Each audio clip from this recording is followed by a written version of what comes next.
don't know what to say to my good friend. First of all, good evening sa inyong lahat. Thank you so much for being here and not only supporting original Filipino music and Maestro Gerard Salonga and the ABS-CBN Philharmonic Orchestra, some of the best musicians in the country, but especially for being here to honor my friend, our resident genius, Ray Valera. Sabi ko nga, ang natangarap ko kay Uncle Tito Soto kasi nung si Senator Soto po ay ang nakadiscover sa akin. Dahil tuwing may party po sa bahay, kanta po ako ng kanta. Maglalagay pa lang po yung caterer ng lamesa at silya. Hinihintay ko na yung magyayamaha organ kasi po magre-rehearse ako. So nung 11 anyos po ako, tinanong niya ako, do you want to record a single? Because there were no kids singing for kids. And I said, opo. Tinawagan po niya ako after 1 year.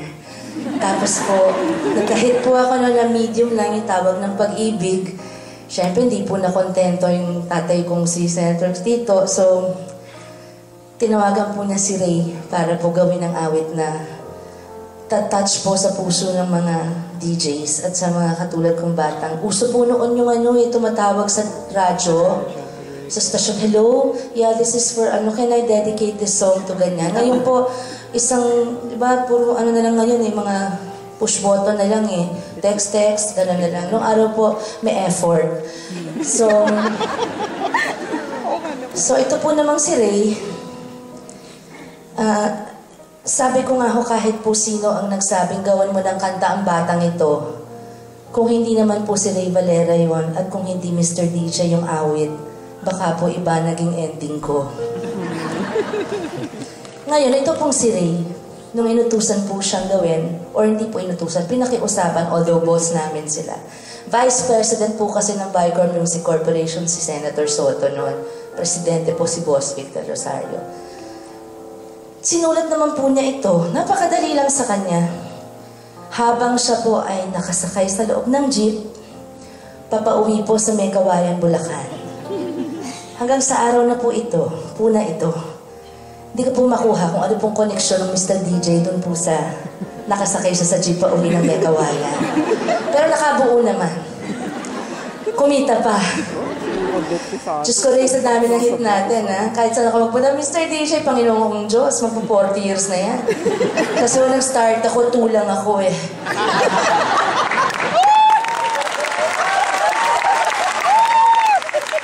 Kasi may orchestra na yung kasi. Less talk, less mistake. Ngayon po, okay po kayo dyan. Nadidistract kayo. Sir, lady doctor in the house? Are you? Ma'am, may I ask you to do me a favor? Would you kindly come up here, just for a minute? We will hide over there. Doktora, may I have your name po? Dr. Resurrection Manalat. Nice to meet you, Doktora. Bigyan naman po natin ng palakpak si Doktora. Kasi po, nag-start po ako kumanta 12. Doktora, huwag po kayong magugulat dahil pareho naman po tayong babae. Meron lang po akong gustong i-prove. Kasi minsan, pag dati kang balingkinitan, by the way, Tita Charo, Tita Malu, lumuluwag na po. Kapipiting ko lang umiikot ang waistline. Doktora, dito tayo. Doktora, can you hide here? Now, please put your hands inside my bra.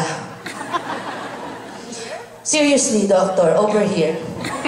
I want you to feel if they're real. Martin, not you. Go away. Here, Doktora, seriously, can you feel? Are they real? Yes. Yeah, how fatty, no? Thank you, Doktora Manalo. Thank you po. Yeah, they're real. That's proof. So, nung bata ako, hindi na nila nakikita. Sorry, Maestro, na-distract ka din. Yan ang di kaya gawin ni Leia. My friend Leia. O nga naman si Mulan daw, humingi ka ng doktor. Ano ba yun? Anyway, ngayon, na-prove at na-stop na po natin ang baka maging, alam nyo na, mga tao, bakit ang lusog ngayon? Tingnan nyo naman the rest of it. So, at least sexy. Sana pagpayat ko, magstay lang siya. Anyway, so, balik tayo kay Ray.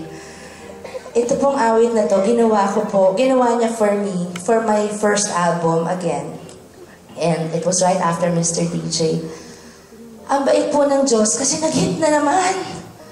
Tapos, daming nakakarating sa akin na, daming nagkakakaras sa akin na bata. So, ito naman, love team namin to ni Ray. Para po sa inyong lahat ito, lalong-lalo na sa mga Sharonians ko. Na from beginning to end, ano ba lang nangyari dito ko inyo. Doktora, thank you!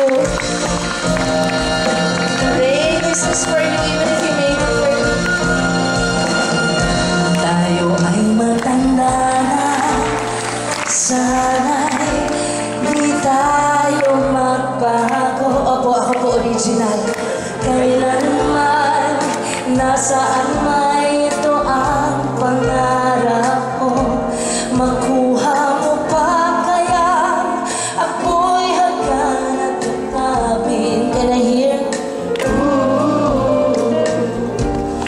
Hanggang pagtanda natin, nagtatanong lang sa'yo, ako ba kaya'y ibigin mo? Kung mabuti na ang buhok ko.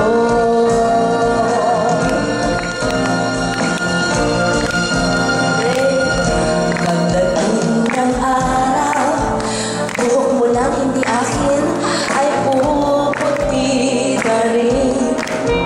Sabay tayo mangangarap ng nakaraan sa atin.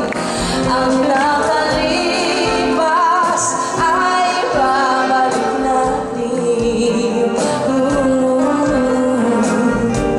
Ipapaalala ko sa'yo ang aking pangako na pag-ibig ko'y laging sa'yo. Kahit mabuti na ang buhok ko. You can sing with me if you feel like it. This has been our song for so long.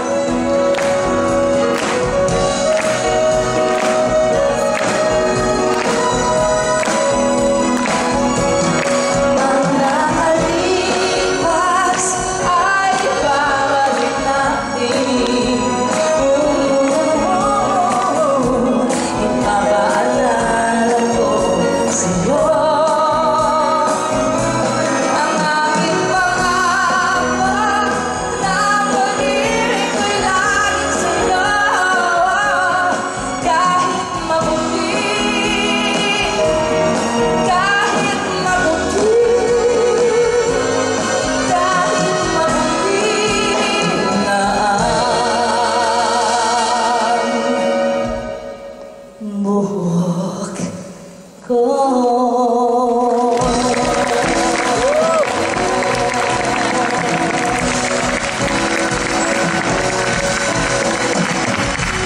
I love you, Ray. I love you so much.